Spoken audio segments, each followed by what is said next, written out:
Hello and welcome to another episode of Frame and Reference. I'm your host, Kenny McMillan, and you're listening to episode 110 with David Lanzenberg, DP of the show Wednesday. Enjoy.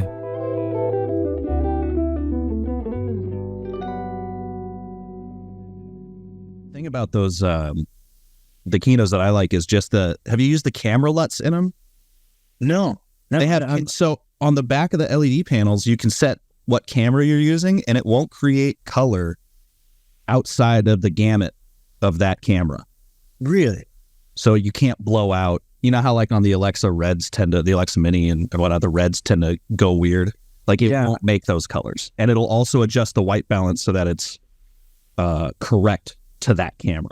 So it has it's got Alexa, Venice, DXL, and probably one other one. Amazing. I'm getting 100 TLCI out of those things. Wow. No, that's amazing. I got to check that out because always, with a bit of, even on Wednesday, we had a bit of some firework gag, and I did struggle a little bit with the reds and the blues and all that. And had I known, that would have been amazing. Yeah. Yeah. I do know that the sky panels, like when you're in CCT mode, they're super accurate. Yeah. For the most part, but only to what you set it to, not like color representation, like spectrally, they're not amazing because those LEDs are pretty old. They nailed the old sensor, but the LEDs need to be refreshed. No, I think they could have done a bit of refreshing for sure. Yeah. No, very cool. No, that's great. Did you? I saw Ari put out an article. They said you might be the only person that I've met who actually has used the orbiter. Yeah. What's that thing like? Because it's enormous. It's enormous. It's big, and I think I had never, we needed something that was going to be for moonlight. We had pushing through this round window on our set, and I wanted something that was sharp. And I don't, sometimes most of the time I don't tell my gaffer, listen, I want you to use this light. No. I kind of have a discussion about what the thought is, what the idea is, something sharp, and what do you think? What's out there? And there's so many amazing lights that are being brought out. I mean, every year, and it's so sometimes. I mean, it would, I would be on my phone again all the time. So I think the one thing that on that day we were just we had quite a few days of pre-lighting, and he had this light. I didn't even see it in person physically. He had this light on a pipe or something, and it did the job. And then we used it for some other things. It wasn't exactly like the most strong kind of powerful light, but it did the job. And then we used it also for some other floor balance for Christina Ricci. It is a big light, but when you're like sometimes you have the tools that you have. Yeah, sure. And you have that, and it seems to work, and it did a good job for us. I know Ari was very excited when they found out we used that lamp. They did a big thing about it, but it did okay. It is massive. I hope that they maybe as lights go forward that they get smaller. It feels like we're going back in time, and camera's only going to get bigger. We're going to have a huge blimp. It's the same thing with the lights. But it did the job. We only used it for those two instances for bouncing, for a little kick in the eye, and for a moonlight. And it was decent. It was good. Yeah. And you just use those because the gaffer had it. Because why wouldn't you use like a Fresnel or like a HMI light or whatever HMI? Yeah, I mean, the HMI is I think the quality, we got the quality, which is a sharp quality out of the light. We didn't have all the oomph that we wanted, but it did what we wanted. We didn't go with an HMI just because we could not calibrate sometimes the color. We had less control over the color. And the HMI would have been good, but I think ultimately to turn things on and off, I think there's a little bit more range to do. We didn't have the oomph that an HMI would have given us for sure. And it was, I think it was the gaffer's light. So we went with it. And and visually, it did what we wanted for the night sequences through that one window. I think it was, for me, it was a bit like a Jolico. Jolico would have been interesting also. But again, it's the color choice. We had more range with choosing what color we wanted. So, yeah. Did you make it over to Cinegear a couple? What was it last? Yeah. No, I was there. Yeah, I was there. They yeah. See anything cool there that you liked? The one night it was so busy, and Ari was making a big marketing thing with the whole Wednesday. Oh, they had that set. Yeah, they had that set. I know, which is they did a good job. I thought they did a pretty good job. It was pretty funny. They had this poor girl playing cello, for hours. I was so I felt horrible for the guy. I think there was two young girls playing the cello, but I mean, it's the same bloody tune. I mean, she's probably went home and threw up. Yeah. Just sick of that song from, was it Painted Black or whatever it was. But the show, it was interesting, but I saw some lights, and I had worked on another show right before they shut down on Severance, with Ben Stiller, which was a great show to be on. And they had these cue lights. I had never seen those cue lights before, like really nice, punchy little Fresnels, LEDs. Just called cue light?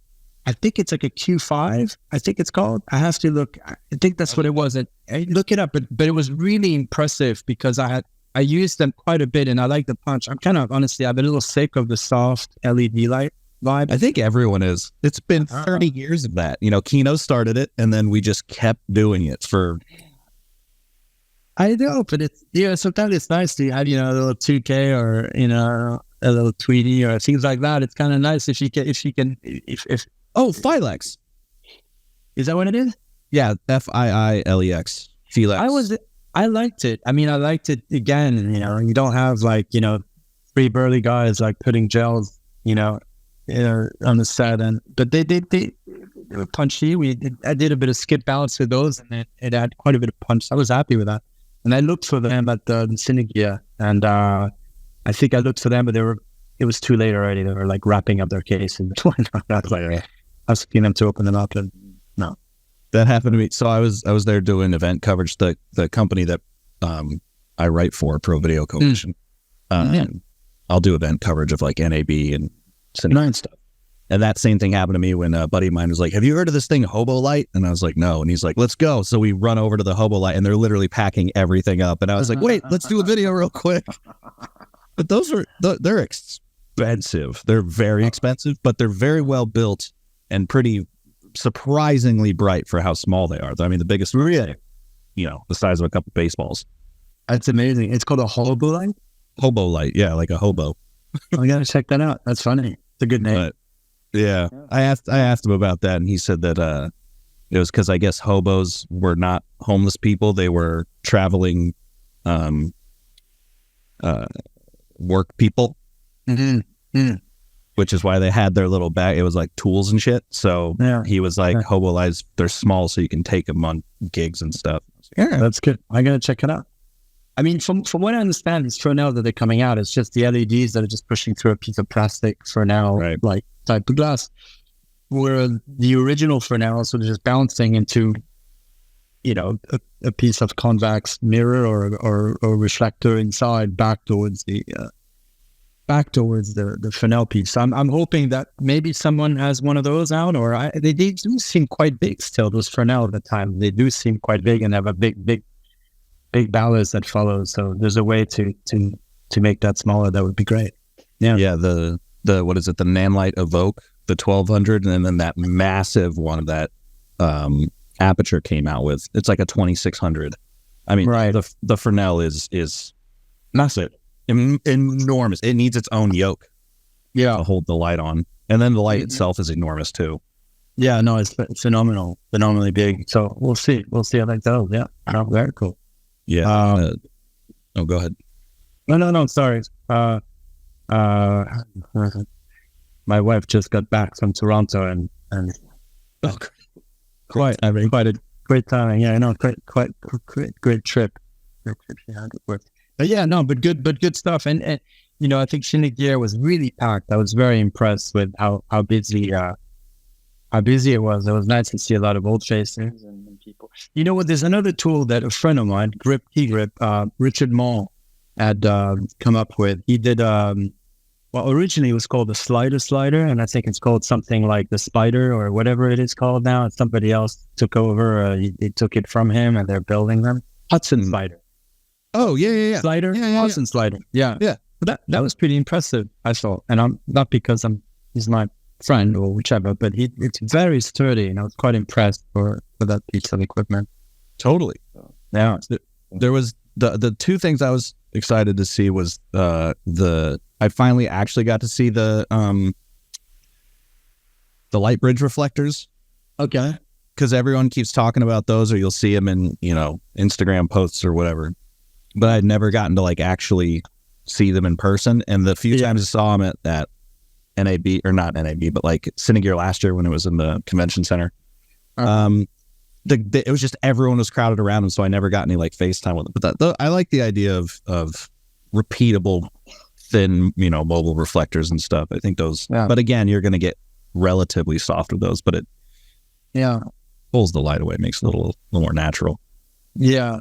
No, it's good. Yeah, I mean, I think stuff that's modular is fantastic. It's just having a variety of lights that are small and easily. I mean, I'm a big fan of the on Severance. We had what do we have? We used a lot of the Astera tubes, and we had everyone's using that with the cover wagon type, or whatever it's called. It's nice. It's not bad, I mean, it's for what it is. It's impressive. These days when these guys, I think, using, on that set, we don't use, there's not many lights, it's very, very moody. And I think most of the time that's the only lights that were used for that.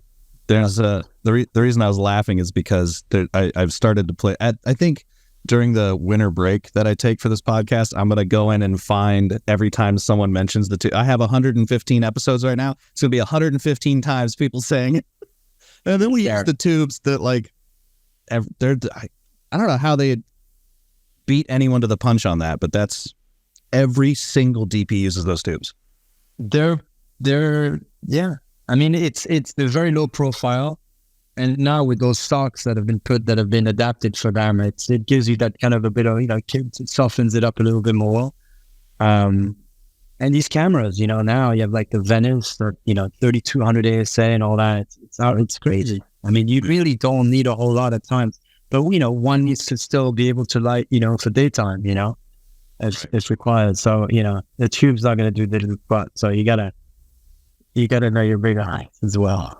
That's the thing too, right? Like all interiors, you can kind of get away with a lot. And then the second you're anywhere near a window or anywhere near outside, suddenly everything is underpowered and you've got 12 stops of ND on it.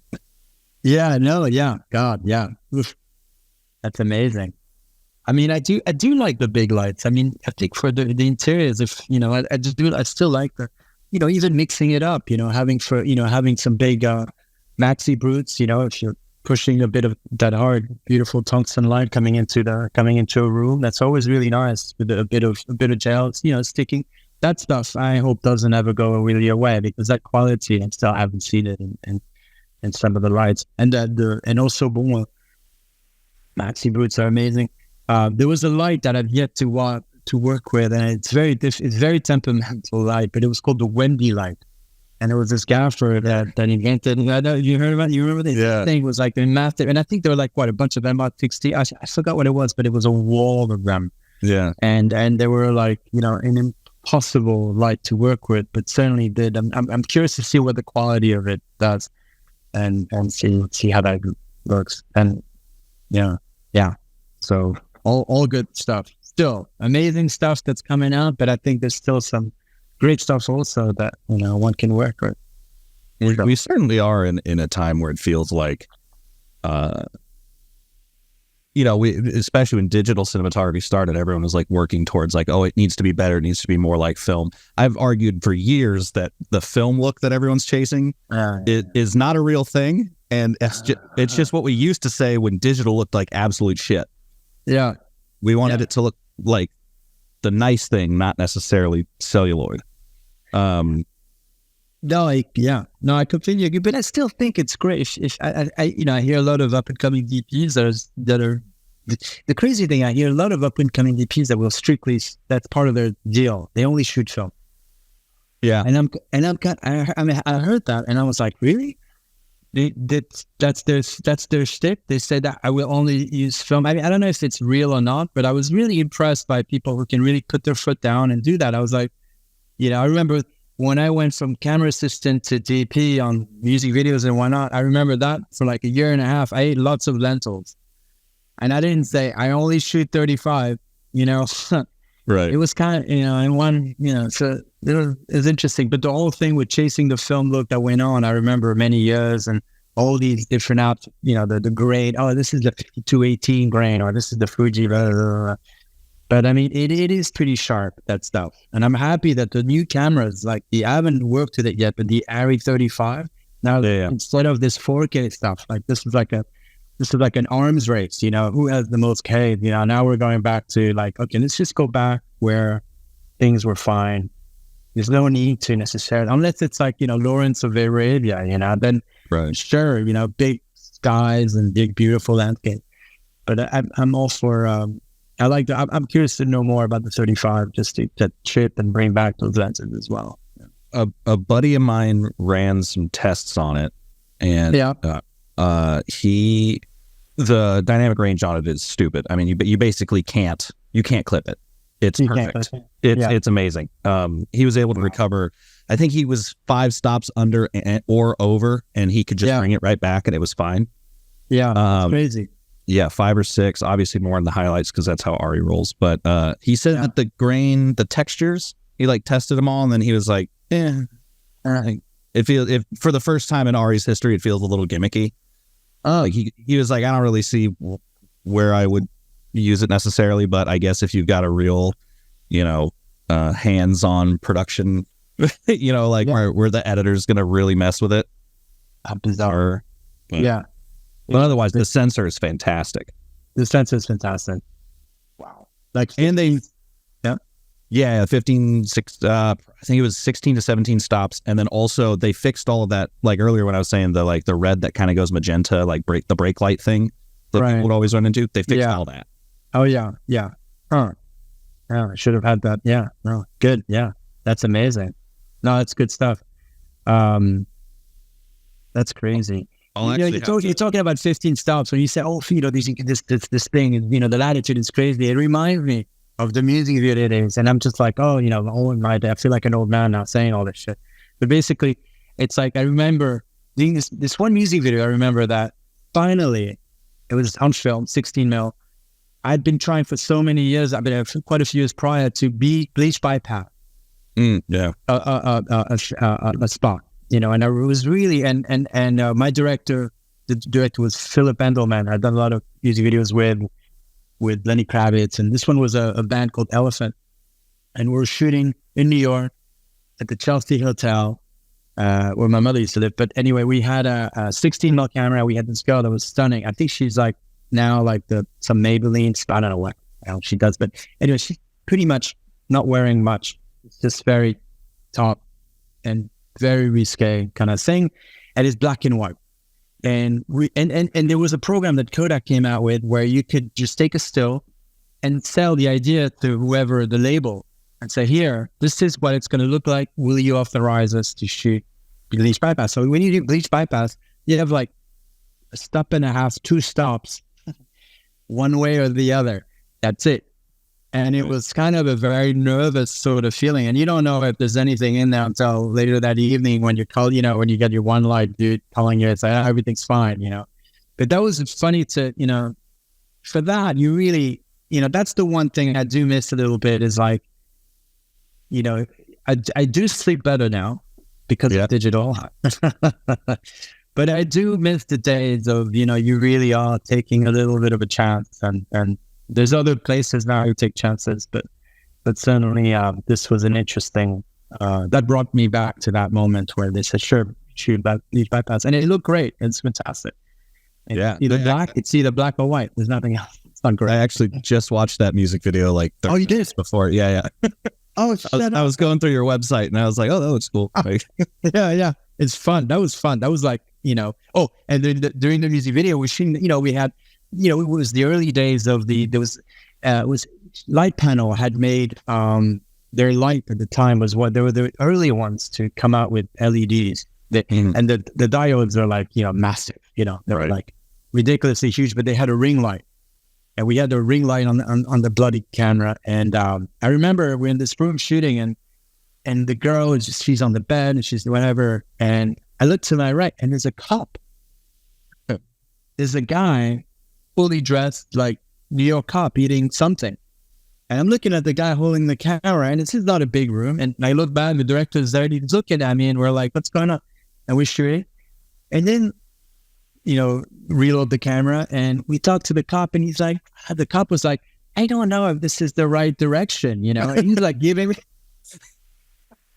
And I was like, oh my God, this guy is like telling us like he's not really into.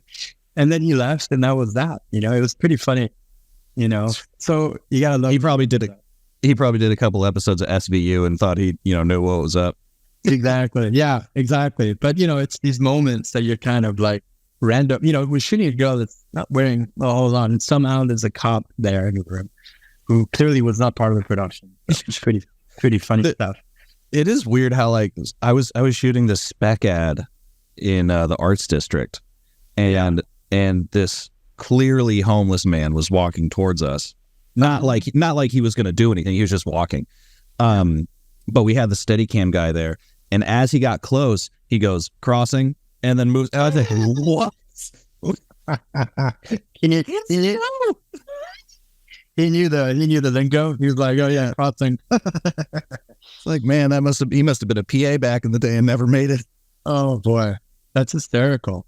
At least he made himself an extra that day, so that's fantastic. Yeah, he wasn't bothering him. He was just grabbing a beer somewhere. Yeah. But to your point, I did want to bring up to your point about like younger DPs only shooting film and stuff. But I don't know if it's true or not. I just heard this and I was kind of taken back by that. I was like, wow. I think it's, I don't know how logistically how many people can actually do that, but I do think there is a very, millennials and certainly Gen Z have come up in an age of things being absolutely ephemeral. Is that the right word? Where it's just everything's, there's no physical anything. Right. And especially with streaming, one day you can watch something, the next day you can't. And right. So I think shooting digitally doesn't feel real to a lot of DPs. So by shooting film, I think on one side it is a little bit of ego. Ooh, I did the real thing. You guys are doing, But on the other hand, I do think there is kind of this feeling of like, oh, I did a real thing. Yeah. It's not ego. It's like this is tangible, which there's not a lot of tangibility in the world right now. No, that's a good point. I do think I think that is quite possible. I mean, I think I was impressed by the assurance to say, for me, it was more like the assurance to say, no, not going to shoot digital. This is who I'm going to be. And I was like, wow, that's pretty ballsy. I was impressed with that. This business there's a lot of everything. Yeah. You definitely don't hear about, you do hear people who can say, I'll put my foot down, but they're at a certain level in their career that they can do that. So for younger, DPs or artists to say what they really truly believe in I thought I was impressed by that. Not that I don't know if I would have done that or if I could have done, I mean, right. Shoes on the other foot, but might need to have a side job to pull that off. You need to, daddy and mommy, but yeah, exactly. Yeah. But nonetheless, I'm impressed, and if they can do that, I mean, that's sure. I haven't watched, and I should, a show like Euphoria, but that was I know some of the production that worked on that and shot on film, and I hear that I think some of the producers were the younger producers who had not really worked with film, they were shocked by how many lights were needed. Right. Yeah.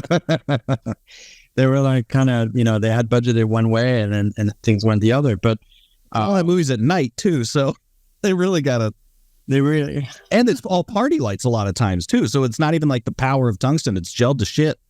Wow, I got to check it out. I mean, there's so many show. It's a good looking show. Yeah, I gotta check it out. And didn't they shoot positive film? I'm pretty sure they made so they shot reversal instead of color negative. Yeah. I actually got a sticker from them. They got Ektachrome 100. And you know what? That's so funny. You pulled out. My wife just when she was shooting some stills in Toronto, she just pulled exactly that Ektachrome 100 out of her camera to take it to the lab just now. Yeah. It's great film. You know, I took some of that film. This is something I've done before in the past which I do actually more and more for every show. It's basically, you know, creating its own stamp. And one of the shows I did with the Ektachrome, and they just brought it back out. It was a little show called Chilling Adventures of Sabrina, something for Netflix that we did. It was a kind of a Sabrina, the teenage witch, you know, much darker. But the director and I wanted to always, you know, do something a bit original to it as far as the look.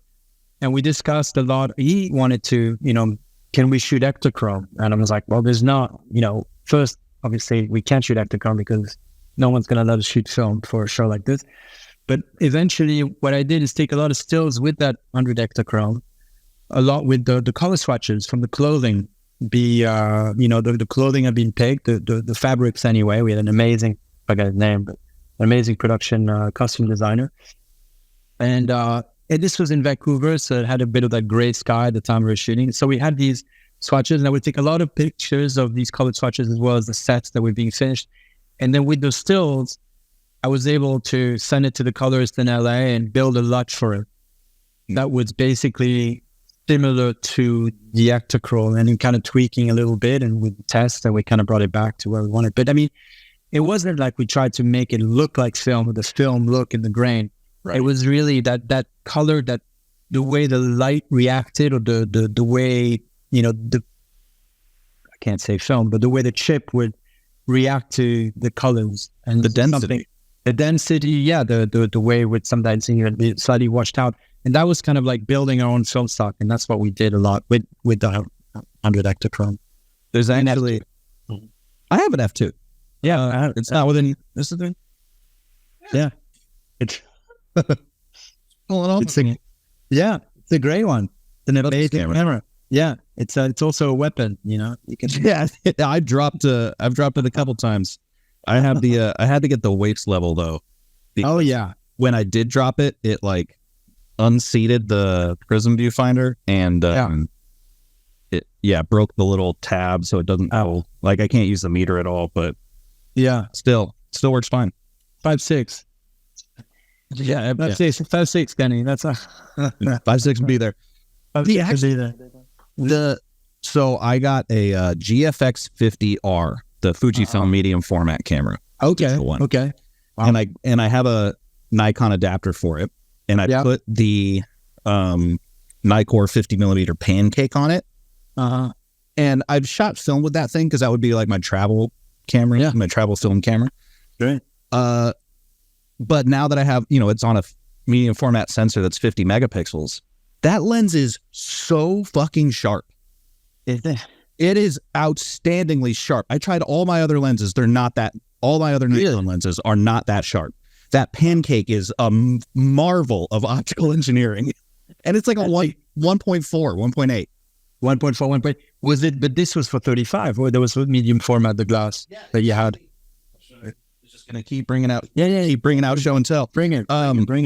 So the sensor on this one is ever so slightly bigger than full frame 35. Full frame 35, yeah. Super. So this is actually the size of a Alexa 65. Got it. Oh, yes. LF? No, bigger than that. Okay. That's big.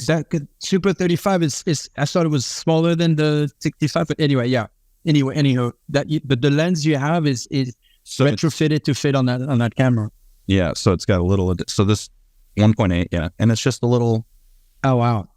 1.8 Nikkor pancake. But it's a 35 millimeter lens. 50. But I mean it's. Oh yeah. But the edges are completely sharp, or do they? There's a little completely. Really. It just, I think because it's so thin, it projects a lot wider than it should. Because like the normal 50, Nikkor 50 doesn't cover. That's what, and the 35 does. Yeah. And amazing. Yeah. Yeah. Well, yeah. Interesting. I love this camera. This is great. Yeah. I'm gonna check that out. Yeah, no, my the cameras. Yeah, where's I lost and bought and lost cameras. All terrible with cameras. But one of my favorite cameras that I learned a lot when I first came to LA was the little Leica CL. Sure. With the 45 on there. It's a tiny little camera. It's a pain in the ass to focus. I don't know if it's the rangefinder or whatever it is. It's like a tiny little square, and you got to really line it up. This is not photojournalism whatsoever. Right. And but a lot of fun. So yeah, no, good stuff. Good stuff. Now I feel like an idiot because I'm like I'm pretty sure it's just smaller than the 65 sensor. But anyway, that's not what I'm focusing on. I did want to bring up the whole the film look thing because obviously a lot of people I've noticed when they want to shoot film, they don't want to shoot 35. Like for a music video or whatever, they want to shoot 16 because they want to, elucidate the fact that they're shooting film. So they want all that thick grain. They want, the more apparent gateway, the lower dynamic range. But then something like Oppenheimer comes out and it's almost exclusively shot on IMAX or 70. Yeah. I feel like there has to be 35 shots in there. There has to be. I think there is. The cameras, I've never worked with IMAX, but the IMAX cameras are very, very loud cameras. Yeah. They have to be blimped. One of the things, I don't know, I didn't see the aspect ratio change at all. It's so booked. I tried to watch it on IMAX, but the bloody thing is booked for the next 2 weeks. You can't get any seats. So I had to go watch the regular 35 screening, which was fine. Yeah. But I remember when Nolan did Dunkirk, as you remember, the aspect ratio kept changing.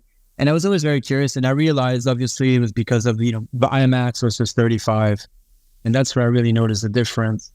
And he kept that, which I kind of liked. That it changed throughout. That it was, I don't know if it might have bothered some, but it was interesting. But those cameras are loud, so I don't know. I think your instinct is right. I don't know how you can put a IMAX camera right there because those things they're not quiet, and you have to blame the hell out of them. Yeah, I was able to get one seat at the City Walk IMAX. Oh wow! And it's next week on a Monday at 10 a.m. And that's the only one where I could get a seat that wasn't in the first 4 rows before it's completely gone. But we did go and see it at the Century City. Yeah, in just regular like digital IMAX. Yeah. And I think at one point I started to recognize that the shifting, but I do know that they shot a lot of not 1570, but like the VistaVision, whatever, 70 millimeter, 65, and I think they did that for dialogue scenes, but I still in my head I'm like, logistically I feel like unless they just said fuck it and they just went straight like we're never shooting 35, but point being, gorgeous film, but I'm wondering if that movie, with all the excitement that that everyone's had about it, will push people away from this idea that the film look needs to be halation and gate weave and thick grain. Yeah. And more to what you were saying about the colors and the tonality. Yeah, I think so. I hope so. I mean, I'm all for texture and I'm all for that, but I think the pendulum is so hard with some of the lenses as well, where it just becomes like, the blooming, the bouquet, the this, the that, the this. I think that there has to be, I think it swings back the other way at times. I mean, I'm all for it. If it's, it's the conversation, if a director calls me and he's like, listen, this is what I want, and I'll be curious to hear his point, but definitely it has to go back. But I will say, I think there's something interesting that's happening with these digital cameras. I find I look at them more and more a bit like, film stock as well. Mm. You have your Alexa tone, and definitely they get tricked out quite a bit, whether before we start, and we do stuff like, building LUTs and whatnot.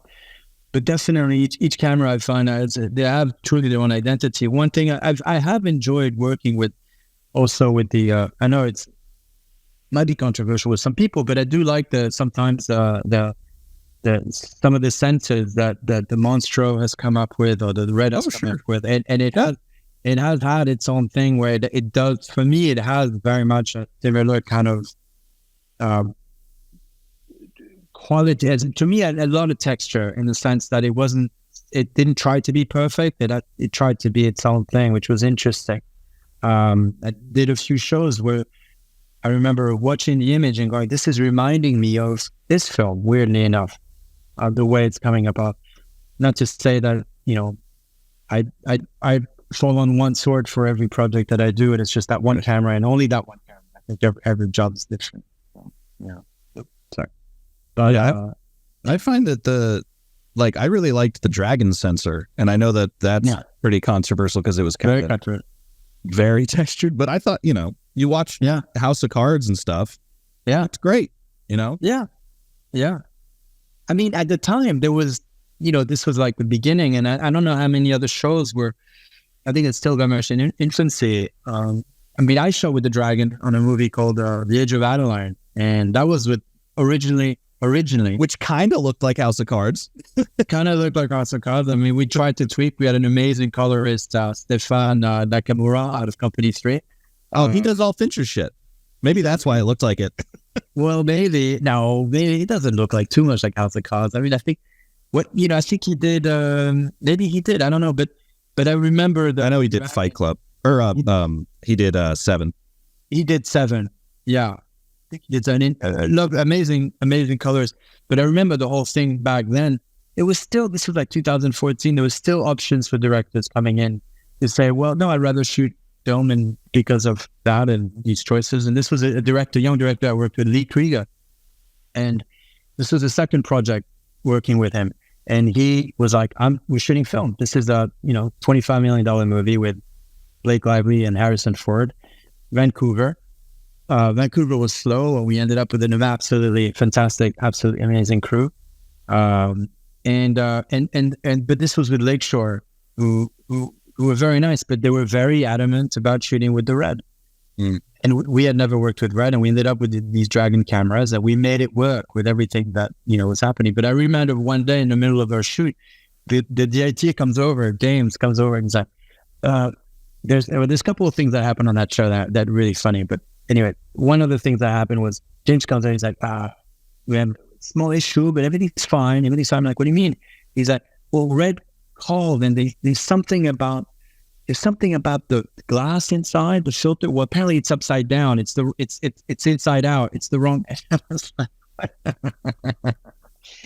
I was this was the infancy of Red, and I was like, I can't believe, like, what, we've already shot half the movie, and it's like, I mean, I didn't like the OLPF really was backwards. I think so, yeah. And then it was that was the Dragon, and true story. But everyone was, I didn't see, you work with the parameters that you have, so which is sometimes, you do the best. Yeah. On Wednesday, did I see you shot LF for everything, but then for Thing, you shot on a Komodo? Yeah. I needed something that was small enough. I knew I was going to need to be at kind of like quote unquote eye level to Thing for some of the running stuff, or for some of the more, close and close up and close and wide. This was not a long lens kind of thing. And, I'm a bit of a one-trick pony, and I do steal people's ideas. And really, I think part of it is that, hey, you got to look at what they did for Ants or whatever, Ant-Man. And I was like, what do you mean? He's like, no, they took a Komodo, and they took little Zeiss lenses, and that's how they used it on a stick. And so I can't take any credit for any of that, because they did it, but it worked out great. And basically, it was a little Komodo. That's a great camera, by the way, but that with some of that stuff like that for tight spaces. It's 35 gate as well.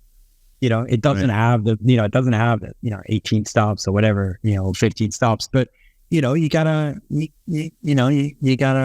flex your lighting muscles if you need to at times, and if hopefully you don't have to. But that camera was amazing to shoot. Victor, the hand. Yeah. I mean, yeah. How was that matching the LF to the Komodo in post? Was that like kind of a struggle, or did it actually come out pretty easy? I think it's a great question. I mean, we did send footage to our colorist in LA to make sure that it was going to be okay. He didn't seem to be two-faced. He seemed to be okay. And then also, the thing was, what I was when you see like, drone footage, most of the time it's not even the same camera that's, so, but there's a certain DJI Inspire. Yeah, no, there's not. Yeah, exactly. But I mean, there's sort of. I think there's a bit of a there's a sort of a license, not a license, but it's kind of its own world. When you're following thing, you're not really. It's kind of the thin camera. It's not so far to the right that you're like, oh my God, this is like, Fisher Price camera, Right. type, if you remember that camera, but you can't, it's still within the range, but it's still believable. But it's the world of, following things that I started it that way, thinking to, when you look at, whether it be the, not the photosonics, but if you think of the phantom cameras, mm-hmm.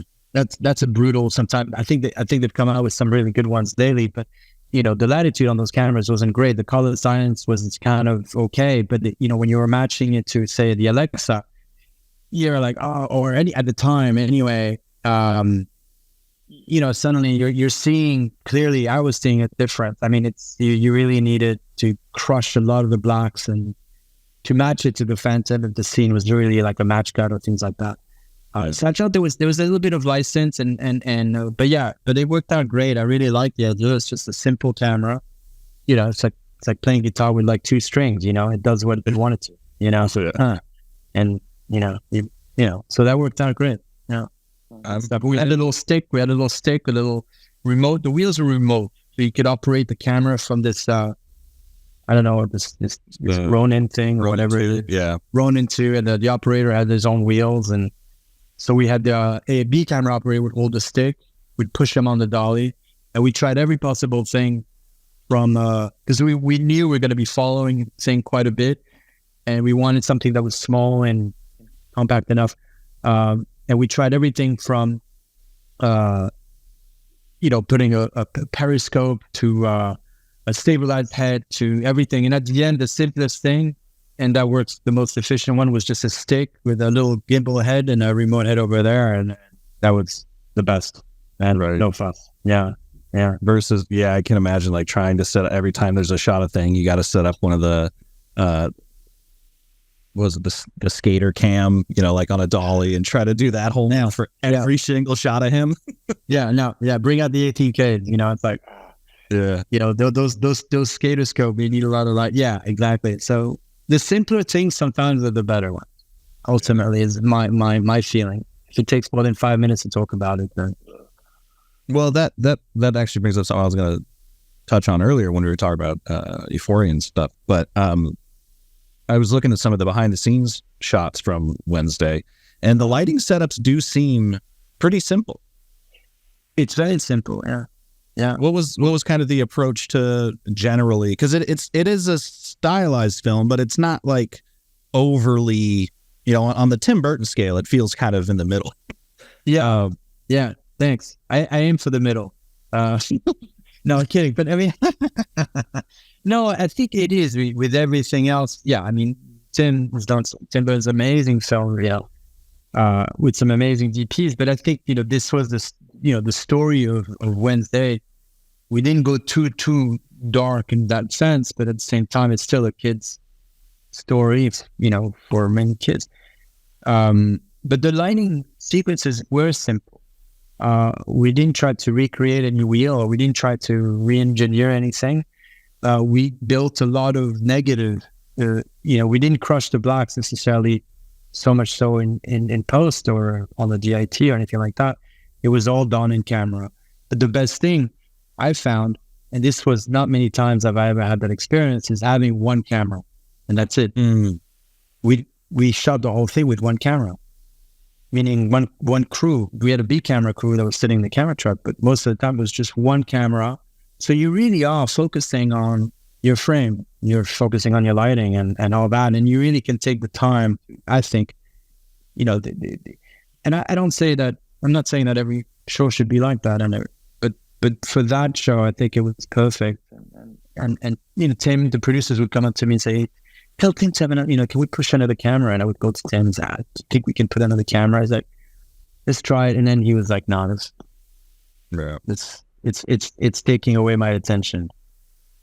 Oh, I mean, actually, you know what? One thing that the other day I watched a series of unfortunate events. Oh yeah, and I was wait, remind me. It was a good one. I remember. Yeah, it was Lemony Snicket. Jim Carrey was in it, and what's his face? Not Darius. Who shot it? I was just looking it up. I'm such an idiot. I know I've seen it because I started. I've got a few hundred ASC magazines, and so I was like trying to find the one that had that in it, and I was doing a whole bunch of research on it. Let's see here. Was it Darius? Oh, this is great for listeners. Just I know. But it's series of unfortunate events. I know I've seen it, and I liked it. That was a little while ago. It was not recent. Yeah, that was 2006. 2006, yeah. But one thing, come on. For heaven's sake. This is bad. Anyway, yeah. Emmanuel Lubezki, yeah. And one thing that I thought, that lighting style that he has, where it's a pretty obvious key, but it just works every time because it's so massive. Yeah. I'm not saying you did that in Wednesday, but when I saw Lemony Snicket, I was like, because I had seen Wednesday when it came out, right? I didn't rewatch it, but they gave me similar vibes, and I was like, it's hilarious that like a man can set the. Speaking of Bleach Bypass, yeah, he was really setting the tone with the Bleach Bypass in that film. They had just developed a new like ENR thing at eFilm, I guess. Amazing. And that's a great looking film. I gotta watch it again, but I mean, I know I liked it. I did, but yeah, it is a high key. I mean, that seems to be Tim was into that when we were filming it, and definitely we even pushed it a little bit more in post after. Definitely more of a high key. I know it's weird. Well, I'm spitting on myself now. I do it, but basically, it is weird sometimes. I think the other DP that came in, lovely guy, Stephen Fierce, and who did the remaining episodes. I remember on his first week when he arrived, we had already been shooting, and I remember I think he kind of made a comment like, "Where?" He was like throwing his hands in the air or something, and say, "Where's the light coming from?" Right. And I was kind of like, it's interesting. I mean, I think there are times, it has to be motivated, but there are times that you have to look at it. I think sometimes you look at the frame, you look at the lighting, and you just kind of feel like, is the feeling right for what's happening within the frame? And there is all the logical explanations. Well, no, hang on, the lighting, no. Then it's yes, but ultimately, I think does the scene that it's almost like going back to a bit of photography. Does the frame feel good? Does the character feel good? Is it too much? Is the background too? That was the other thing. I was really happy not to be shooting everything. I know some shows, I'd been watching shows that were shooting everything wide open. Bloody hell. So to be able to appreciate the sets and to see the scope and to shoot on wide lenses, and that's nice. I find. But the high key for sure. Yeah. My first of all, one thing that I've said almost every episode of this podcast, and also in all the articles I write, is I'm trying to get people away from technically correct, because feeling correct is always better. Yeah. My favorite quote was like, "Where's the light coming from?" And the answer is, it's the same place the music's coming from. Yeah. That's good. I'll use that. It feels good, and if everyone looks at it and goes, "That looks good," and then their second question is, "Wait, where is it?" It doesn't matter. The audience is no. It's the same thing with like you were saying, it's 5218 film grain. No audience member knows which fucking film grain we're using. It doesn't matter. Use the Da Vinci one. It's fine. It's fine. Exactly. No, exactly. No, it has to feel correct with what's happening in front. And if it, you'll notice right away, oh my God, this is too hard, or this is too soft, and this is too punchy, or any of that. But definitely, no, it has to feel right, and it doesn't apply just for lighting. I think it applies for everything. I was gonna say, how were you treating those kind of key lights? Were you just doing massive 12 eyes and putting a 360 through it, or were you kind of, was there one solution? Was there one solution? Not necessarily. There was all kinds. I think, for the exteriors, we used big rags with lots of negatives. And what was exciting in Europe is they have these, instead of condors, they use Manitous or something of the like, which is like a Gradall, really large platform with the guys at the bottom driving the vehicle, and he controls everything from the bottom. So you don't have anyone up in up in the basket. And this thing goes up to 100 feet up in the air. You can put any kind of weight on there. So for an 80-foot condor, you have these things that move around so fast. So we had a lot of negative on the show for daytime, where I would have a 20 by or a 25 by negative on the top, like a tent literally, and then another 25 or 30-foot negative dropping back with another 20 behind camera at times, just for one person looking at the camera. I was just, it looks really good though. It looks great, and if you can, if you're AD, if you have the time, which that's not always the case, but having those tools that move fast was very good. A condor would have never met. So that was really interesting to see. And I've been trying ever since to see if they, here in LA, if they can have that. But it's condor takes forever, and sometimes. But as far as the light itself, what we use, I think it was a variety over there. For space, sometimes we used light mats. I do like the light mats because they were quite even at last for soft light. Again, here I go to soft light. We had tubes. I think for any kind of hard light, we stuck to the classics. There was nothing. I was in Romania, which is people care a lot about the work they did, but it's not like the latest and the greatest of that has arrived. It's right. And so we had very basic equipment at times, and the gaffer had that was an anomaly. He had that one light that did fine, great. Yeah. But we had tubes. We did a lot of Dapron, tubes with Dapron sometimes on the desk for a little kiss on the eye here and there. Very basic stuff. Nothing more to that. It was just placing the light really more than anything else. Yeah, I mean, but that's always great to hear, right? Because it could, certainly for newer films, especially shot like in Atlanta or here or whatever, it feels like you're kind of chasing the dragon where everyone has these new crazy things. Yeah. And it's like, wait, will I ever be able to catch up to that? It's like, yeah. A show like Wednesday could be shot with a few tubes and the world's only orbiter. Yeah, exactly. The world. I think there was a few tubes, a few lights. I mean, but they're basic lights. Yeah, nothing fancy. I mean, I think one of the things that we had that was, to me, that I had never worked with was an HMI mole beam.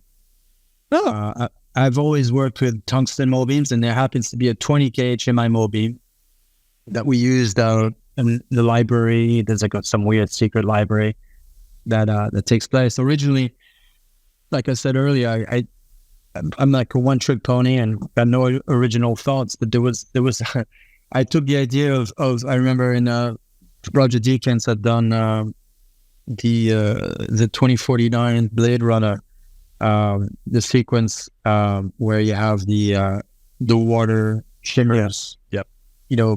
Pushing, which is a beautiful pieces of photography, I thought. And we tried something like that on a different scale, obviously. And I think Sam was like, no, this is not going to work. Were you like doing because I think for that one, he shot through a plexiglass thing. Were you doing that or bouncing it off? Because no. People put a mirror in the bottom. The bouncing is interesting for the floor, for sure. For the walls, bouncing could be cool. But I mean, what we did, literally, we had a 20K HMI mole beam hung at the very top on chain waters of the stage, and we had the art department built us a little plexiglass pool that was only 8 feet, and I think we had inquired with the Blade Runner crew, and because they shot in Hungary, and I knew some of the grips and the gaffer that worked on it, the Hungarian gaffer Christian Paluk, amazing gaffer by the way, And he told us, no, I think his box that they shot through was like 20 feet by 20. Oh yeah. So I could not, no, production would have not been too happy, or put me on the first flight back to LA, I think, right after that. It is funny how, because I'm on Deakins' forums as well, it's fun to read. Oh, yeah. Yeah. And it is funny how he has this reputation of being so simple. He's like, no, just one bounce and we're good. And then you'll look at his lighting plans and you're like, bro, you have 700 lights in here. What are you simple? It's like, yeah, right. But it's like a simple lineup of 700 lights. And you're like, I guess. A lot of space light. Yeah. Amazing stuff. I did want to ask about the difference kind of between your more modern work and the kind of work you were doing. I assume you still do it, but for like beauty commercials and stuff. Because I feel like those are two, these days, a lot of education about lighting seems to come from photographers, online mostly.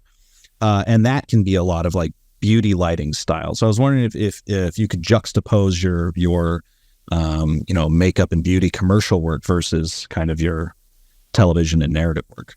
Yeah, it's amazing. You really are asking good questions. I mean, the part of the beauty work that I did, and it was a great learning curve and a really great, wonderful learning process of how to photograph a woman's face or a body. It started off with the music videos I did on Lenny Kravitz, where, they were younger ladies, younger girls, but following forward from there, I think, and onwards with commercials, obviously these are commercials and commercial lighting, commercial beauty lighting, it doesn't feel right, obviously, to do anything like that, obviously, with the amount of light that sometimes I was bringing just to shoot a face, many different ways to do it, obviously, and many different things. I know, but I think a lot of layers was something I remember doing with commercials, with beauty products and whatnot, where basically we, sometimes I had two 12 vials. And then in front of that, two 12 vials. And then in front of that, I had, that was if I had the space, obviously. And then in front of that, I had a 140, that was towards the end. I remember I had a 140 Breezy. Breezy were quite hot at the time. And like parabolic softbox. The parabolic, like kind of half egg kind of thing, very deep, and they had different materials inside, whether it be a silver lining or white, shiny or soft bounces inside. And then at times sometimes I even had another light. So it was just like, it just pushed. And these ladies, they were models. They didn't really need it, but definitely I could see the different shimmers and different quality very subtly in the faces. And this was also a beauty product, cream type stuff that was being sold. But there was a lot of learning of what feels good, what doesn't look good at the time. And it kind of, after that, doing narrative, obviously doesn't make sense. You cannot bring two 12 eyes in a Breezy every time you look at a woman's face. That's completely ludicrous, The Marilyn Monroe era of cinematography. No, well, but it's just, it's two different worlds, two entirely different worlds. But I will tell you one thing I remember, where my first movie I did was called Celeste and Jesse with Lee Krieger. We had, was with Rashida Jones. She was the lead, also the executive producer, with Andy Samberg. And Rashida was producing the movie. She was busy even after, not only she had to remember her lines when she went home, but she had also to deal with, managing the film as well. Right. And we were doing a scene with, I think it's Rashida and Sam and Andy, and it's a pretty intense scene at a bar. There's no one else there. It's just a bar. And I learned very quickly that you have to be very careful how you photograph a person at times. And you have to be very aware of their chin, a woman, that their chin, the nose. And I remember, I didn't do a good job that day. And I got the director and I got another very good email for Rashida, like, how can you guys, it was a French over. So, over the backs, then she was low profile, and this was not very pretty at the end of the chin.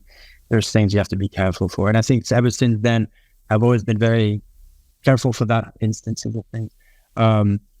But then, you moving forward from there, working with someone like Blake Lively, who is, in front of the camera, the camera likes her very, very much. Right. Easy to photograph and very simple. But so that was moving forward and very, using a little bit of haze. I remember that was a thing, and less so now. Is everything ever since COVID has become very controversial. Sure, yeah.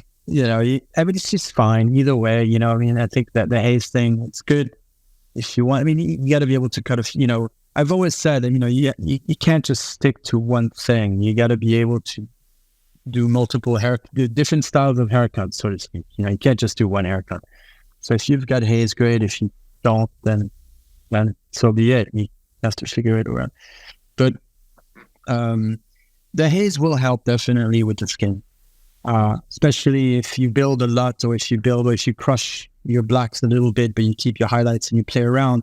You will not feel the haze so much. So it won't be these horrible shafts. Not horrible, but you won't be like Excalibur, bloody hell, right, doing it. But it's a mixture between your key, the contrast, everything, your early levels, and the moment the haze starts to dissipate, then everything starts to change. So you really need to have some good people working the haze, and then you change lens, and then everything changes again.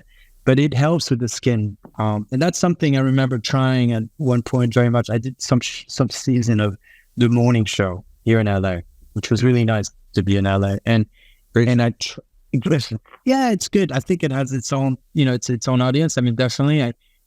I've always. Everyone on the show is really lovely. I never quite understood the topic of it all, because I've never cared much for rich people's problems. Right, that was the thing. But sometimes you're there, you're doing a job and you're doing it, and people are lovely and very kind, and off you go.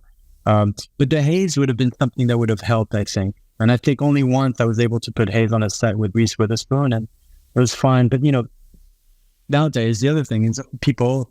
That's another thing with younger DPs who do not know how to photograph ladies at times.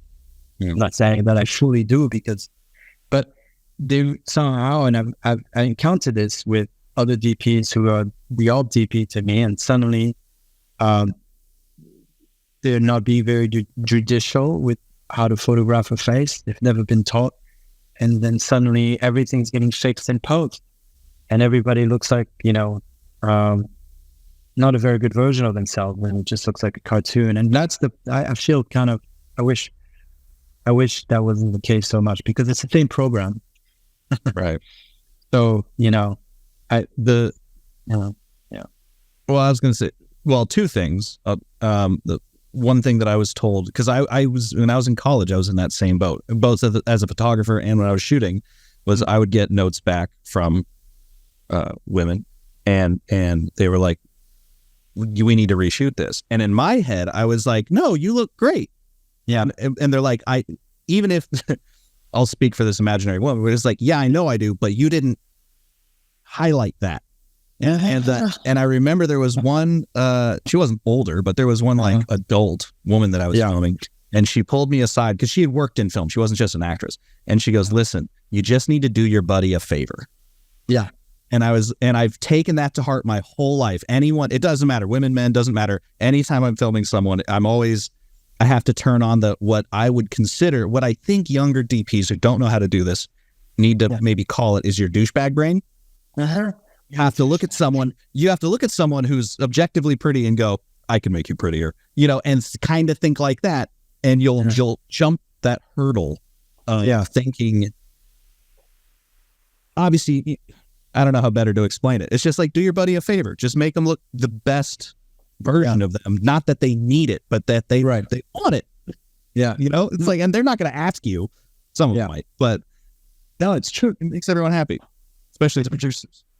It's very, very well, the producer, but it's very true. I think definitely, again, it's looking at, the frame, the image, but it's actors. Yeah. I did that. That was another great email that I got saying, what the hell were you thinking? And even though, you know, she was stressed, she probably didn't get much sleep that night. It was the wrong angle for the camera to be. Yeah. And one had to take that in consideration, you know, for Rashida Jones. But, you know, they couldn't fire us because the movie was only $800,000. So there was no, you know, but, you know, that was a good learning curve. But I do, you know, faces are interesting. I think it's so much fun to light a face, to find what is that, you know, whether lighting or framing or whatever, to have that. I always find it always, it's a new experience every time. And I think for Wednesday, one of the things even with Tim Burton was something that he was like he had met her many times, and, you know, being amazing, you know, visual sense that he has. We always were trying. There was a moment where we wanted the camera to be a little higher, and there was that nice sweet spot with Jenna Ortega that just kind of, you know, just made her that more graphic kind of, not two-dimensional, but there was a graphic kind of feel to her with, you know, the big head, the big eyes, but then just that slight, the body wasn't so cartoonish, but it had a vibe that it was just like that fit for the show. Right. And like you said, you were shooting wider too, so that probably accentuated it a little bit. Yeah, the wider lenses were great. So that's why we use the signatures. They had a great range on the wide end, and at the end we kept to like 4 lenses at the end. It was like the 21, the 29. There was a 30 something, and there was a 49. And the 49 in large format, that was the longest lens we used on the first 4 episodes. I find myself, because I have a C500 Mark II, so frame. Yeah. And amazing camera. I feel like more people should think about using it. Just so I'll be in demand more as an owner operator. But I find, like the 28, like it's the classic, you know, photographic trinity, the 28, the 35, and the 50 is kind of like all you really need. Yeah.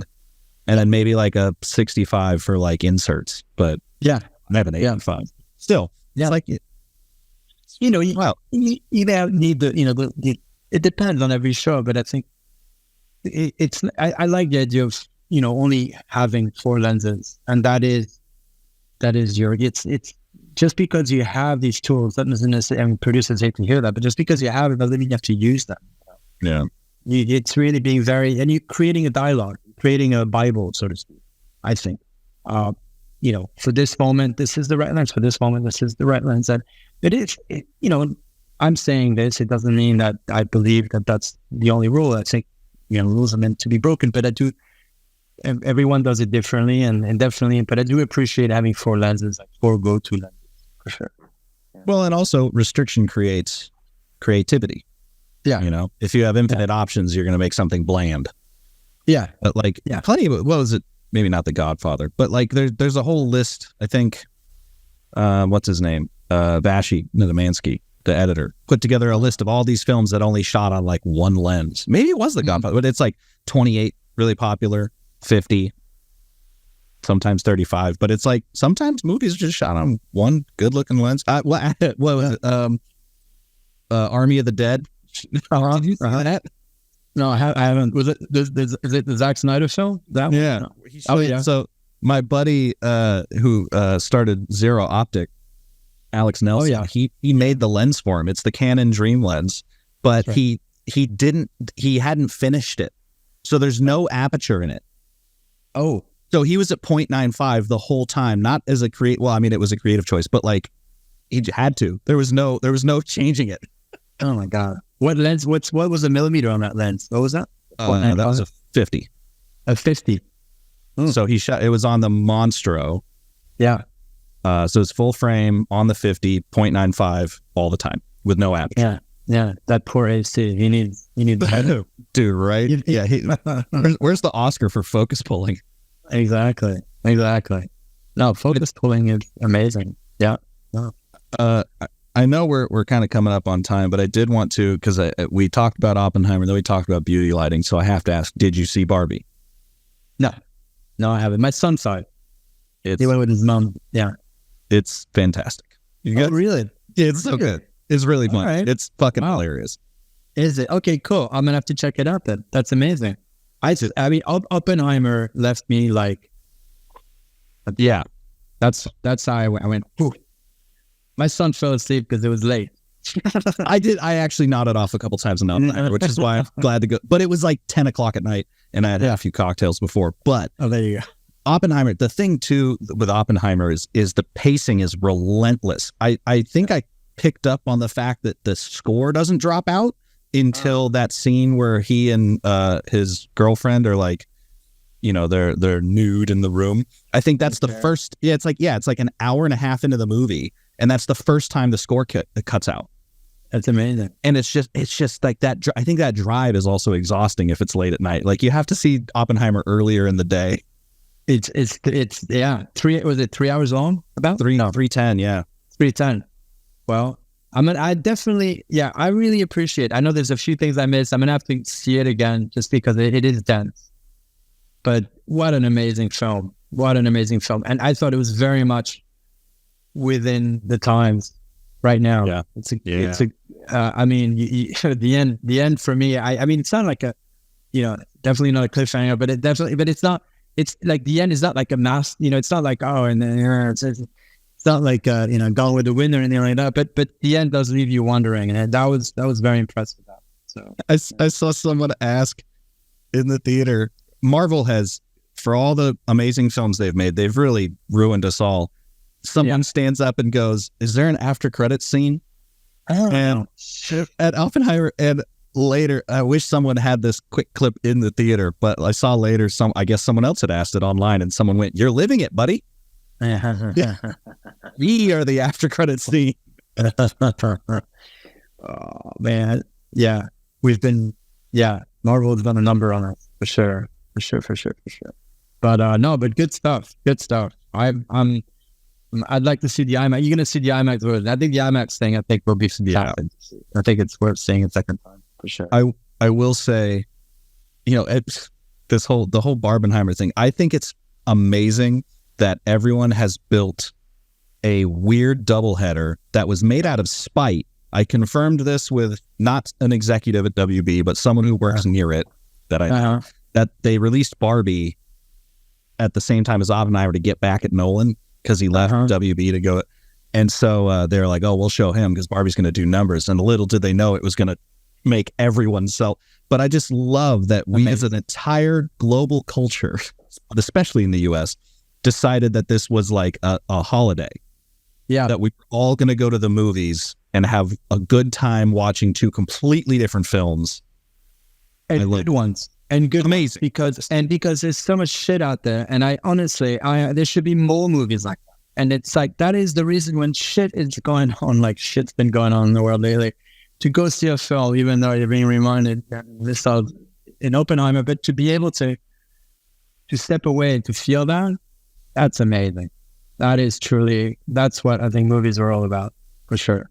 Well, and at the Century City, there's a funny bit in Barbie about Century City, which, but it's a great theater. The AMC there's great. But everyone in that mall. Have you been to that mall? No, dude, it's a ridiculous mall. Like it should be in Beverly Hills, but it's in Century City. The Westfield. Yeah. Oh, yeah, it's absurdly nice. Like it makes no sense. But everyone was wandering around the mall wearing pink. Like people are dressing up to go see movies, and no Oppenheimer dress ups, unfortunately. But no skinny man with hats walking around. No short ties. Yeah, no, that's amazing. No, the pink. I did see a lot of people wearing pink as well, and I just asked my son, "Was this? It's not for our movie, is it?" He's like, "No, the other one." Well, it's just I when people were saying, oh, Oppenheimer's going to save cinema, I was like, well, maybe in the sense that we're going to take more time and like allow thoughtful stories to be made and let auteurs kind of do their thing. And that film wasn't that expensive, all things considered. It wasn't. No. Well, it was the new Indiana Jones, like $300 million. And I think Oppenheimer was like 80 or 120 or, but maybe it was less than that. 50. Well, you shot it in 54 days or something, which is amazing. Yeah. Crazy, right? Like, let them cook, as they say. But I was like, Oppenheimer's not going to save cinema. Oppenheimer's going to save the art. Barbie's going to save the cinema. it sold 400 bajillion tickets, and everyone is like stoked on it. And it's a great film, and it's fun. Like, and I'm hoping to interview Rodrigo about it, because this is what I was going to say about the beauty lighting thing. The whole thing in Barbie world is lit very product. It's lit like Barbies. And I'm fascinated to know what the conversations were between Barbie world and the real world, because it's not super different, but it is very different. Right. No, I got to check it out. No, I'm sure he did an amazing job. Yeah. Wow. Yeah. It's interesting lighting it like a product, very shiny product. So, yeah. Yeah. I haven't seen a movie where they literally were like, we're going to make it look like plastic boxes, and like we're going to make it look fake. Yeah. Maybe small soldiers. Small soldiers running around. Yeah. No, but that's the fun. That's the fun. But I'm happy. I'm happy they're both doing really well this movie. I think that's fun. I've never seen so many people in a movie theater in 4 years now. Yeah. So it's refreshing. Yeah. Even Avatar was in and out. Everyone loved it. Yeah. Like it was a quick thing. I didn't see it, but yeah, was it worth all the? Was it $2 billion or something? Whatever it is. No, but that's the thing though, is that again, that was a spectacle. That was 3D. You needed to see that movie in a giant 3D theater. It's not going to work on Blu-ray in the same way. I mean, it's gorgeous, but it's not. The 3D was technically incredibly impressive. Yeah. I mean, there were times where I was just like, I don't know if this is a person in makeup or if this is digital. Like really? It was very, very, very well done. So if all that money went to the VFX teams, I get it. Mm-hmm. So we'll see what the next 6 movies like. I think there's 7 total. Yeah. So I think there might be 5 more. I'll be 80 by the time the 7th one comes out. That's crazy. Yeah. No, but good on Cameron. Good on Cameron. Yeah. Yeah. Have fun. No, very, very cool. But no, it's interesting. But I'm happy. Again, I'm like repeating myself, but I'm happy these 2 movies that they're doing well. I'm trying to think of what else. Is there anything else? I know that I saw there's some interesting films that were before with it's very small movies that were coming out called there was Corsage, which was interesting, with the same actress from that I'd seen a couple of months ago. No, more than a couple of months ago. Anyway, other films out there. Yeah. The titles. So yeah, sure. I'm watching a lot more Criterions. The Criterion stream, nice. But I saw one called The Portable Door. That I guess it came out in Australia, and it's on Amazon, I think. But I guess we're not promoting streamers right now. But it's got Christoph Waltz in it and Sam Neill, and it's very similar to kind of Lemony Snicket or Wednesday kind of vibe to it. Mm-hmm. But it came out like last year or this year. Never heard of it. I guess it came out in Australia for like 5 seconds and then went straight to streaming. But that was a good one. That was a good one. Okay. The Portable Door. Yeah. I have to check that out. Yeah. It's fun. It's somewhere between a kid's movie and, dark kids movie. I like Lemony Snicket, but it's interesting. Yeah. Well, I did want to ask, because I forgot to, we got a little sidetracked and then I'll let you go. But when you were talking about like working quickly with those European condors, on Wednesday, what were some of the tricks because I know any television show, you're on a tight schedule. Plus, you shot the first 4 episodes and then someone else shot the first 8. No, the first 4 episodes. Or sorry, the next 4. In the next 4, 12 episodes. Yeah. No, the 8 episodes total. So we shot them out of order.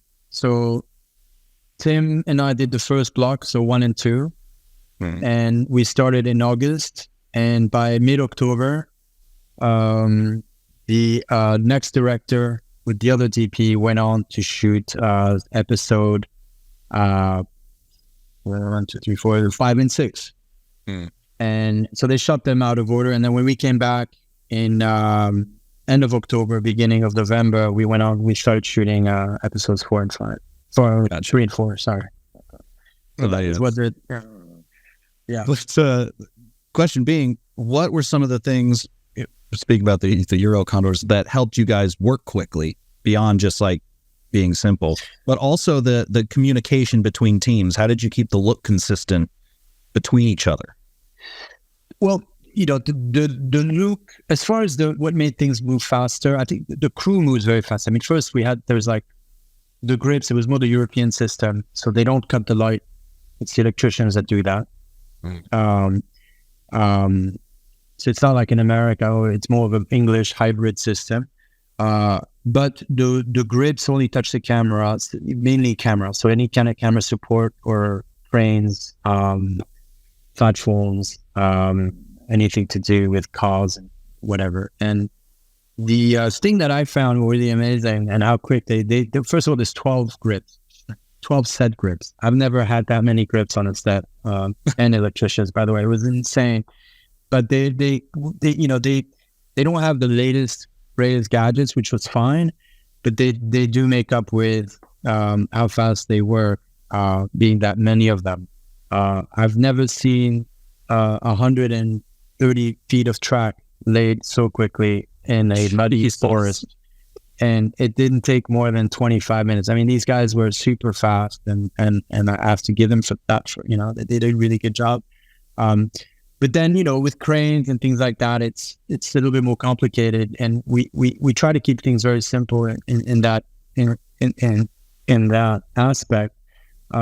Also, the other thing is, while using one camera, some producers would say, well, no, we need two cameras to, one wide or one tight or whatever the hell, But we were very super careful about, not careful, but we were very economical in our coverage, but also in our storytelling. We were very specific. And is this warrant a close-up?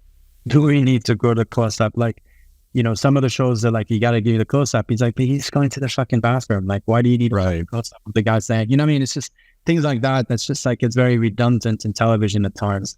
And it's kind of a very formulaic. But here we were able to move faster with our telling the story, where this scene was important. This scene is not so much intense that you need to spend the energy and the time to work on that. So we were very diligent. And I will say Tim was very... his time management is extraordinary. You wouldn't think of it because he comes like very eccentric, and you would think like he doesn't look at his watch or anything like that. But I mean, he is very exceptionally great with time. And even to the point where there was one time that you would think that's not being wise with your time, but there was one time where we had an hour and a half left in our day. We still had a page scene, a new page, page scene to do. And he was like, you know what? And we were going to be coming back the next day to this location. Most directors I know would probably have been like, we got to knock it out. We got to do it, blah, blah, blah, blah, because we got to same thing with ADs. They would be like, hey, got to be on their second production report, bullshit, this and that. But, if you say Tim Burton, nobody says no to Tim Burton for one, but Tim, which is quite extraordinary. But he goes, you know what, let's rehearse the scene and we're going to sleep on it. Oh, I thought you were just going to say they're going to skip it. Rehearsing, it's a great idea. We're going to rehearse it and we're going to sleep on it. And I think, and tomorrow, if something comes up tonight, and we'll do it, we'll knock it out tomorrow morning. The lighting doesn't change much. There's nothing much different within the area that we're shooting. Everything's pretty much similar. Everything's in place. We're coming back. We're here for, however many minutes. And I really, really appreciated that, because it just kind of, sometimes you undo the work by, he was very adamant about not doing any overtime. There were days, obviously, it was a half hour or 40 minutes, but generally we're within our time schedule. But he didn't want to work more than, 10, 11. I think we were on a 11 hour or 10 hour. I can't remember. And it was, it was COVID time. So they had the French hour, the French lunch thing going. But he said, David, if we go, he wasn't telling me specifically, but he would tell me, the thing is, if you do more than a certain amount of hours, you actually aren't doing all the work you've done. Totally. And I thought that was really wise. And ever since then, I'm like, obviously, like I said, nobody says no to Tim, so it's easy to go along these routes. But, so that was one of the things, is having definitely a director who knows what he wants, and that there's not like an army of producers who all want to be directing and therefore they all have their say. This is like you following one person, and that was extremely refreshing, and you move faster because it's one vision. It's not diluted by 20 different people and so forth. But I think moving fast, so that was that. Trying to think of, there was something else I wanted to say, but I've lost track. Anyway, that was. No, I was just going to say, keeping the look consistent between teams. Keeping the look consistent between teams. I think, we had a great crew. It was the same crew that basically, it's like me jumping off one horse and going to another. It's the same thing for the crew that they kept going with.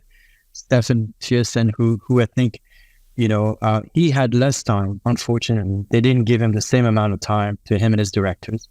So I think considering, we had 40 days to shoot 2 episodes with Tim Burton, and we had also a third camera that would do cleanup. So anything that was not, whether it be inserts or sometimes photographing thing, at times there was a different unit altogether. But Stefan, under the conditions that he had much less time to do what he was asked to and try to keep a look as coordinated as much as possible, I think he did a pretty good job. But it's not easy. But it was the gaffer, the key grip, the operator, they all try to keep, and the showrunners also, they try to keep the feel. But I know that, when the main director, when Tim leaves, I think, sometimes there can be a vacuum in the direction at times, even because it's such a big show to carry, and therefore, something binging. But anyway, I think it's not easy. And I've been on the other side as well, where I had to copy or I had to simulate the look of another DP. And that's not very, very easy. And it's not always very gratifying either, because it's not the way something you would do, the way you would do it. So yeah, not easy. Not a good. I mean, there's certainly like, I did second unit on this one movie, and it was the first time that I had worked on a large film, and I was like, and I found that second unit was fantastic because I didn't have to think that hard. They would show me clips from what the other guy shot, and I just went, oh yeah, okay, just make it look. That's the other side of things where you do you're just like, oh, just copy, easy.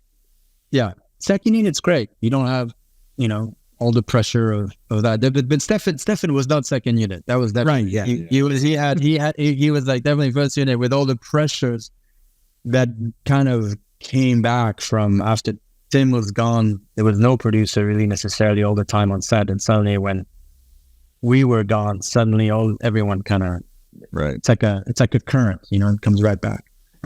Yeah, all the toys come to life when the parents are gone. Yeah, exactly. Yeah, but it was fun. It was good, and I think thumbs up on him. I know it wasn't easy. He had much less time to do it. Sure. Which he had more stuff to do too. That's just crazy. Yeah. Well, thanks so much for spending the extra time with me. I'm gonna let you go. I'm sure you want to hang out with your wife and shit. But I would whenever we get back to work, I'd love to have you back on and chat about whatever that is, because I had a lot of fun. Time flew by. Absolutely. Well, thank you. Yeah, no, thank you for having me, and definitely, keeping me in mind.